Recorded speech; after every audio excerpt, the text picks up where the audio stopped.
We just listened to the first 2 episodes of a new podcast, and we want to tell you all about it. The show is called Nobody Should Believe Me, and it's a groundbreaking investigation into Munchausen by proxy. Anyone who listens to Murder Sheet knows we really appreciate a deep dive into a subject. Well, no one has ever done anything of this depth and breadth on the topic before. You will be enthralled by the stories it tells, but even more importantly, you will learn a great deal about how to keep kids in your community safe from harm. But what makes this show different is that the host of the podcast, novelist Andrea Dunlop, has a uniquely personal connection to this subject. Someone close to her was investigated for Munchausen by proxy a while ago. So to her, this is not just something that happens to other people. Her personal story really gives this show an emotional punch. It also means she really makes an effort to get at the humanity of all of the people involved, all the victims and survivors. This isn't a podcast that focuses on the gruesome details. It has heart. Andrea really uses her storytelling skills to help us get to know the wide variety of people whose lives have been affected by Munchausen by proxy.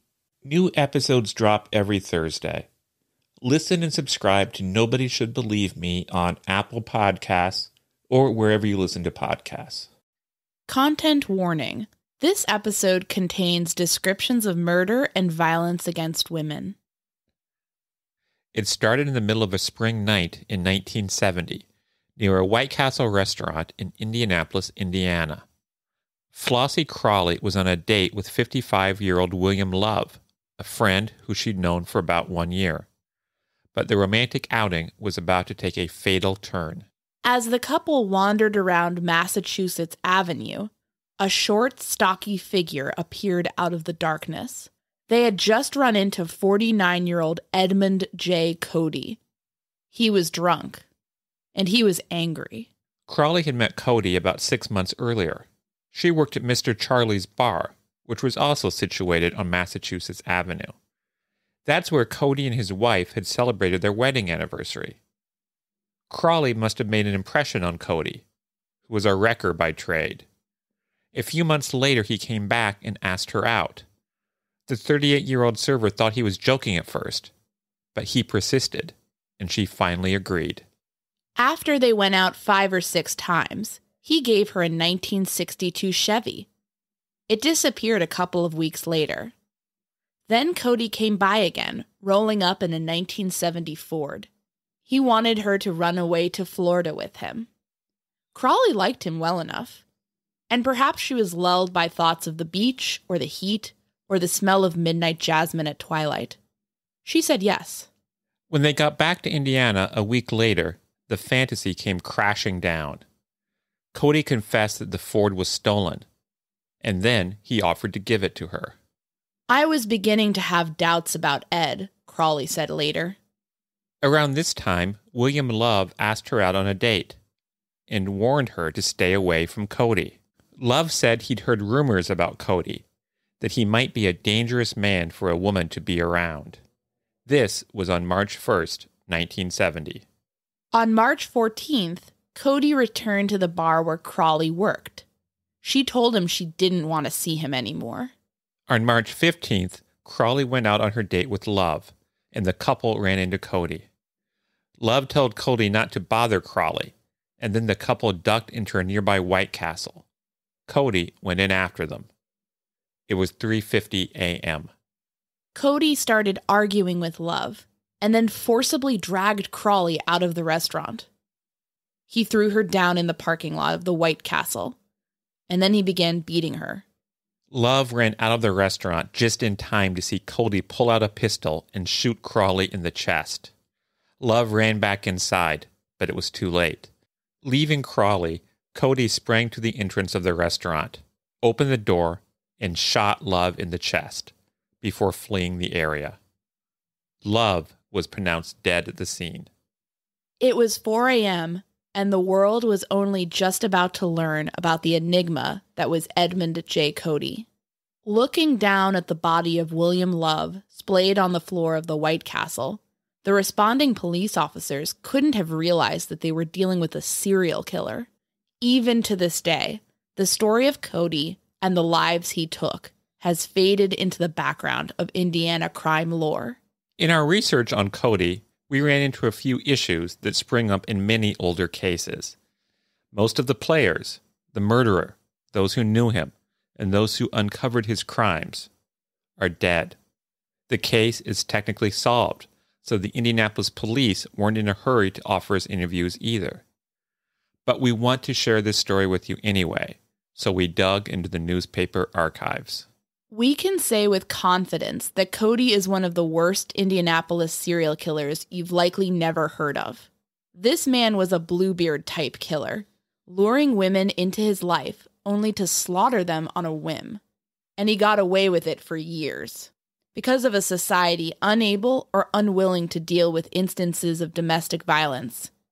Because too many people looked the other way. We want to show you how a seemingly straightforward shooting in a fast food joint can be just the beginning. A bit like how a child's searing memory or a list of seemingly random words can reveal a long-concealed horror. We want to look at this straight on.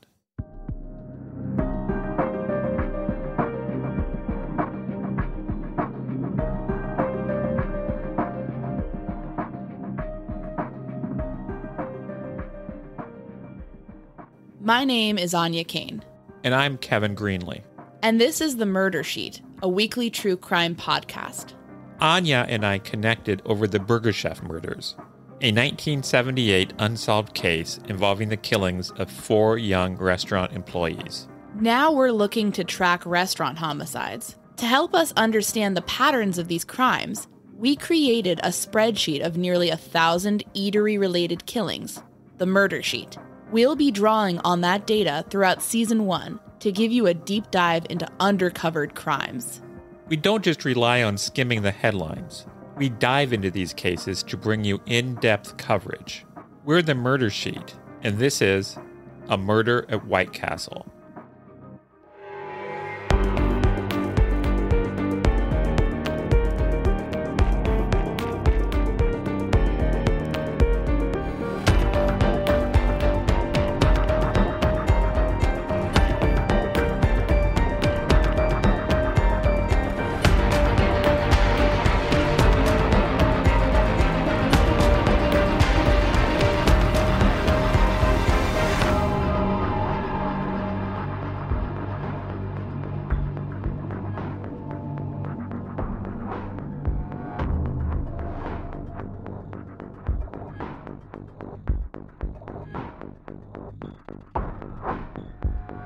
After the White Castle shooting, police tracked down Cody quickly, finding him at the wrecking service where he worked.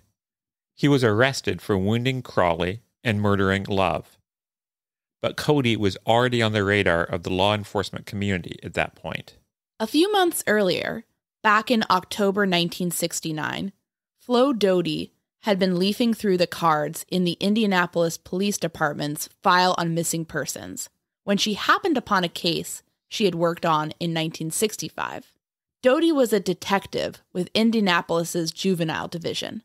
On the job, she did things like grabbing a suicidal 16-year-old before he could throw himself out a shattered window. But her renewed investigation into the disappearance of a local woman was about to take her work in an unexpected direction. A 30-year-old woman named Geraldine Cody had disappeared. But it wasn't her husband who reported her missing. It was her brother from Alabama. That seemed odd to Doty, so she had called the husband in. The husband, of course, was Edmund J. Cody. He told Doty that his wife Geraldine had simply left him. But no one ever saw her again. Doty felt suspicious of Cody. But without any firm evidence against him, there wasn't much she could do.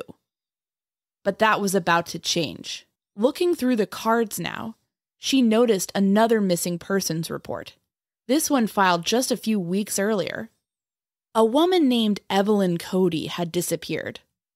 The report had been filed by her daughter from a former marriage, not her current husband, a man named Edmund J. Cody. It seemed like more than a coincidence. Doty alerted the Homicide Division, including detectives Frank C. Zunk and future Marion County Sheriff Jack Cody, and they started working the case. The first thing they did was track down Geraldine's kids from a previous marriage. It turned out that her son Michael had a story to tell, something he had been too scared to reveal when his mother first went missing back in 1965. Michael remembered an occasion when his mom and Cody got into a pretty bad fight. Cody ordered Michael out of the house, and Michael obeyed. But at some point, while he was outside, he crouched down and stole a glance through the basement window. He saw his mother. She looked dead. She was tied up with a knife jutting out of her chest. Michael never saw his mother again, and he was too scared to report what he'd seen to the police. While investigators wrestled with the implications of that revelation, there was a new development. Cody's current wife, Letha, went missing. A son from a previous marriage had reported her disappearance. Cody appeared to have a habit of failing to call the police when his wives vanished. As before, the police had plenty of reason to suspect Cody, but no hard evidence to prove that he actually had done anything wrong. That changed on March 15, 1970, when Cody fired the shot that killed William Love. Now that he was in jail, the mystery surrounding Edmund J. Cody began to attract more public scrutiny. William Anderson, a veteran reporter for the Indianapolis Star, became intrigued by the case. He would write about Cody for close to 20 years, and his reporting on the case is the main source for this episode. If you want to read up on this case, we've included a list of our sources for this episode in our show notes. Digging around in Cody's past, Anderson soon discovered that the man had begun killing women much earlier than most people realized. Back in 1950, a full 15 years before Geraldine Cody vanished, police found Cody's 35-year-old girlfriend Helen shot to death in a parked car. Cody was in the car too. He had been wounded in the chest, but made a full recovery. He was charged with first-degree murder in the case, but the jury instead convicted him of the lesser charge of manslaughter. He was sentenced in June of 1952 to a period of 2 to 21 years. The superintendent of the state police actually wrote a letter urging that Cody serve the full term because he was such a danger to society. If that had happened, he would have stayed in prison until 1973. Geraldine Cody, Evelyn Cody, Letha Cody, and William Love likely would not have died. Instead, Cody was released in July of 1955. He soon started relationships with other women. In some instances, those women seemed to suffer a curse merely by being in proximity to Cody, even if he did not directly harm them himself. There was, for instance, the case of Ella Mae Voiles. Cody married her and divorced her. She ended up freezing to death on her family farm. And then there was Dorothy Lee Schaffer. When Cody met her, she was married to another man, John Schaffer. The couple ran a grocery store together. Schaffer felt sorry for Cody, who seemed to be having a rough time as an ex-con, and so he treated the other man as a brother. In return, Cody ruined Schaffer's marriage and his business, at least in the grocer's view. Dorothy and Cody ripped Schaffer off in a business deal, costing him, he claimed, $40,000. On April 26, 1958, Schaffer went to the store he once operated with his wife, and she laughed at him. Schaffer said he felt a rage pressing against his chest. His head started to spin. After that, he didn't remember anything, he claimed. Schaffer ended up shooting and killing his former wife. He also took some shots at Cody, but Cody escaped. Schaffer was sentenced to 2 to 21 years, the same sentence that Cody received. Even after his arrest for the murder of Love, women associated with Cody still suffered. Flossie Crawley, the woman Cody shot outside the White Castle, recovered from her wounds, But shortly before she was to testify against Cody at his trial, Crawley was beaten at a bar. A few months after that, a woman named Betty White, who knew Cody and had received letters from him after he was imprisoned, was beaten to death in her apartment. She'd been reading an article on Cody at the time of her death. The magazine was found beneath her body. White's 4-week-old son was discovered near her unconscious form. The prime suspect in the case was Crawley's brother. Meanwhile, things kept happening in Cody's case, and events took yet another unexpected turn in May of 1970. A worker at a car impound lot noticed a horrible smell coming from a vehicle the police had taken from Cody when they arrested him in March. So, the worker popped the trunk and found the very badly decomposed body of Letha Cody, who had been missing since early in the year.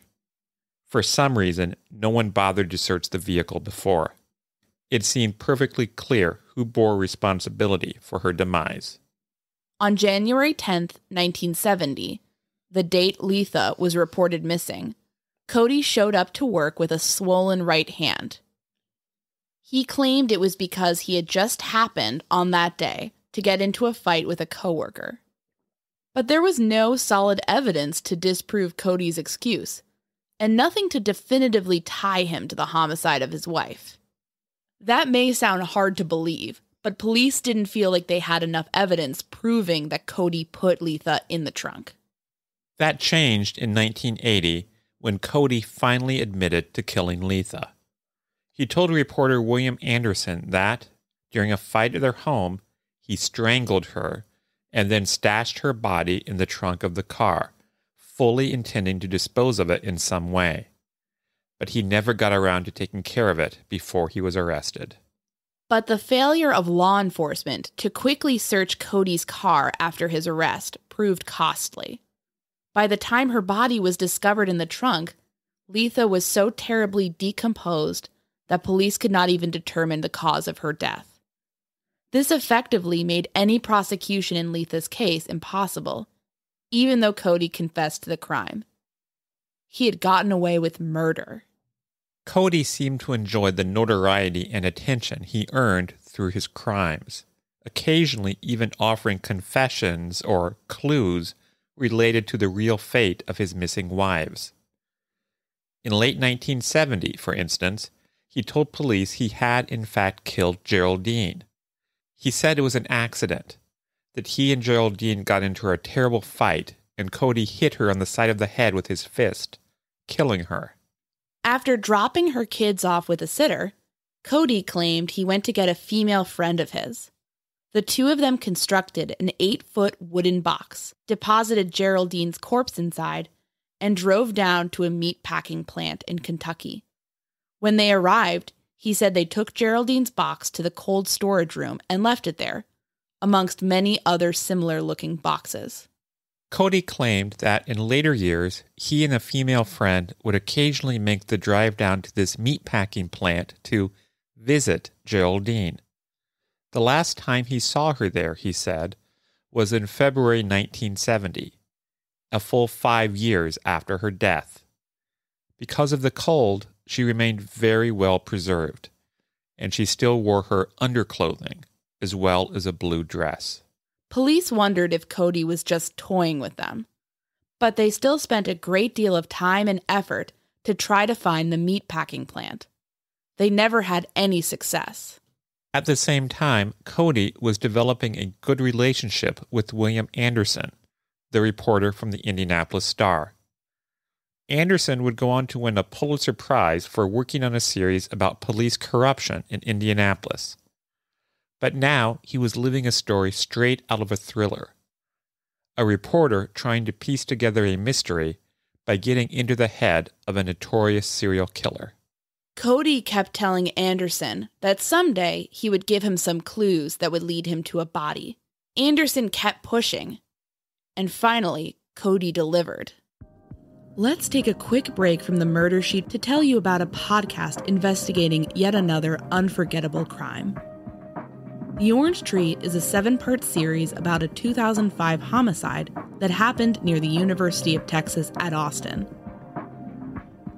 The murder of 21-year-old Jennifer Cave, who was shot, dismembered, and left in a bathtub at her friend Colton Petoniak's apartment, continues to haunt the area to this day. Like the Burger Chef murders, this case features plenty of twists and turns, including Colton's flight to Mexico with another UT student, Laura Hall. Both were later convicted in connection with the crime, although Colton has continued to appeal his verdict and claim innocence. The business student turned convicted murderer now says that he doesn't even remember much about the night Jennifer died. The Orange Tree is reported on and produced by Haley Butler and Tue Thomas, who were both seniors at the University of Texas when they started this project. Together, Haley and Tue strive to piece together this tragic story in an in-depth podcast that features audio from courtroom scenes and interrogation rooms, prison phone calls, and exclusive interviews with both the perpetrators and the victim's family. You can binge all 7 episodes of The Orange Tree today on Apple Podcasts or wherever you listen to podcasts. And now, back to the murder sheet. He gave Anderson not 1 clue, but 4. 1. Kentucky newspaper. 2. The color blue. 3. The number 65. 4. The word chain.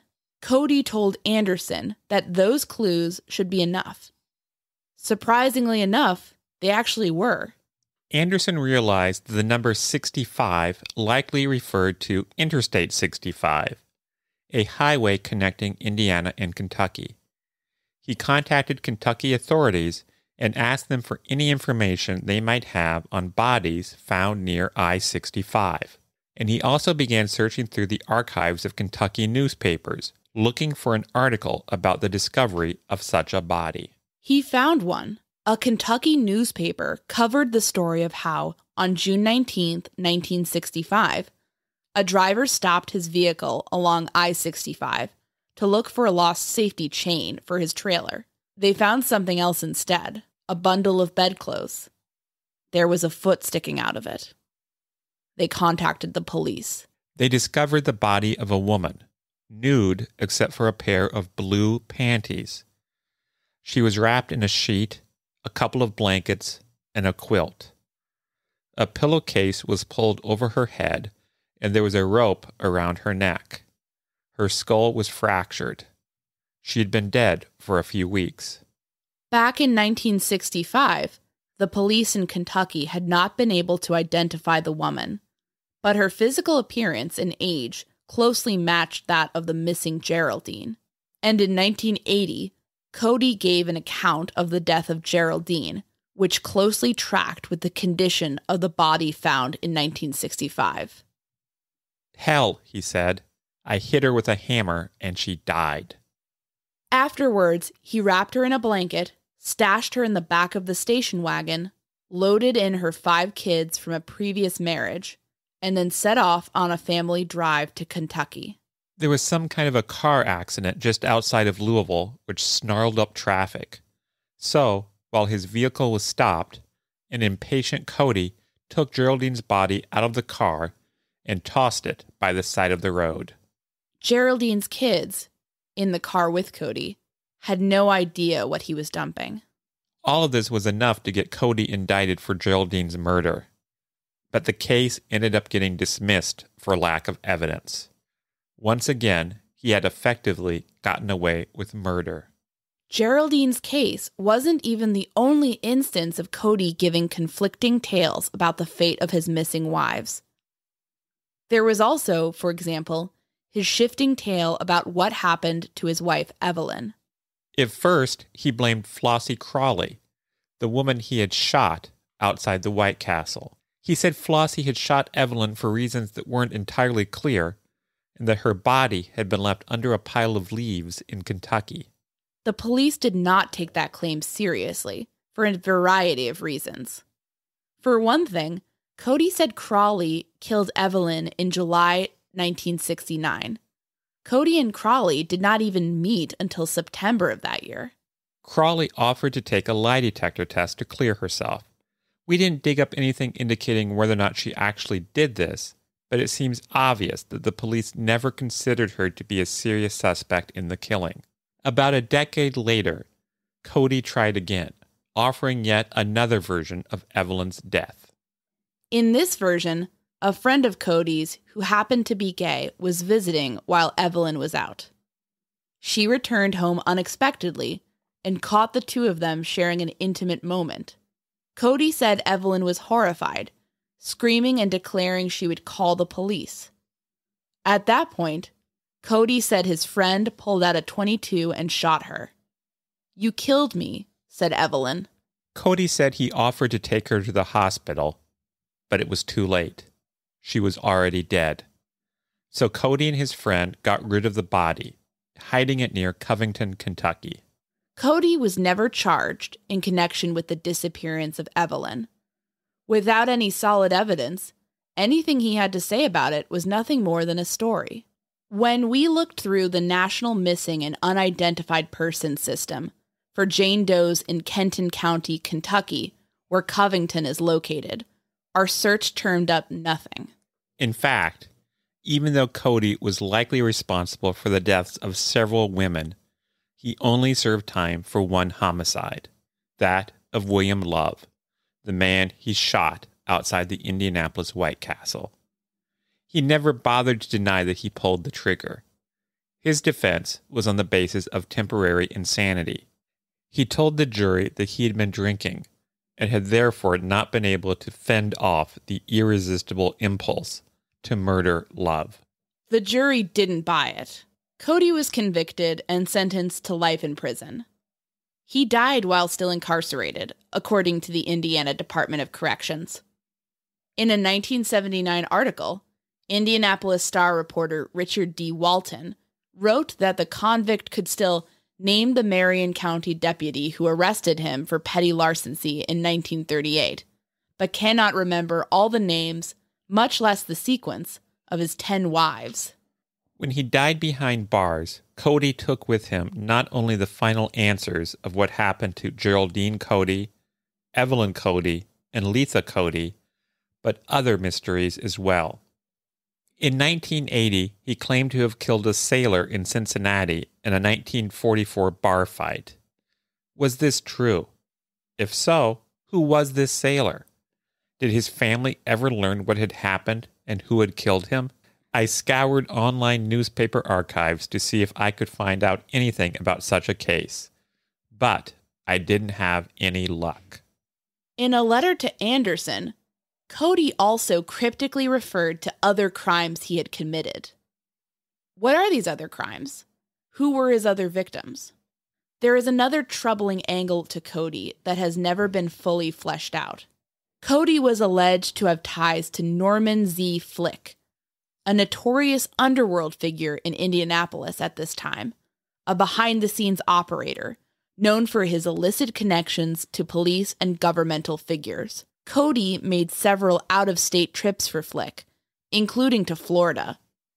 You will remember Cody took Crawley on a trip to Florida in early 1970. Was this a trip for Flick?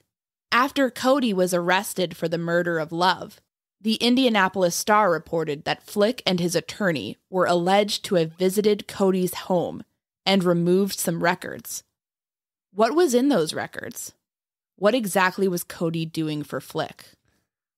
We will likely never know. As far as we can tell, almost everyone involved with this case has died. Doty, Zunk, Cody, and Anderson have all since passed away. So we're left to wonder how a man like Cody could have been allowed to go on claiming so many lives for so long. We can take at least some comfort in knowing that Cody spent decades in prison, and so that all of his victims, known and unknown, therefore received at least some measure of justice. But what does it say about a society where this can happen? Where women end up staying with a man like Cody, perhaps because they're too scared to leave, or because they have no place to go? or where investigators don't even begin to search for a slew of missing women until it's too late. Cody's downfall didn't come about until his behavior became so brazen in public that he attacked Crawley and Love in front of witnesses. How was he allowed to act with such impunity for so long? It's important to ask these questions, because as heinous as his crimes were, Cody is no outlier. There have always been men like Cody. There are still men like Cody walking amongst us. And knowing that, and looking straight on at the terror they inflict on others, is the only way we can stop them. Special thanks to Kevin Tyler Greenlee, who composed the music for The Murder Sheet, and who you can find on the web at kevintg.com. To keep up with the latest on The Murder Sheet, please make sure to follow us on Instagram and Twitter at murdersheet, and on Facebook at msheetpodcast or by searching Murder Sheet. For exclusive content like bonus episodes and case files, become a patron of The Murder Sheet on Patreon at patreon.com/murdersheet. If you enjoyed listening to The Murder Sheet, please leave us a 5-star review to help us gain more exposure. And send tips, suggestions, and feedback to murdersheet@gmail.com. Thanks so much for listening.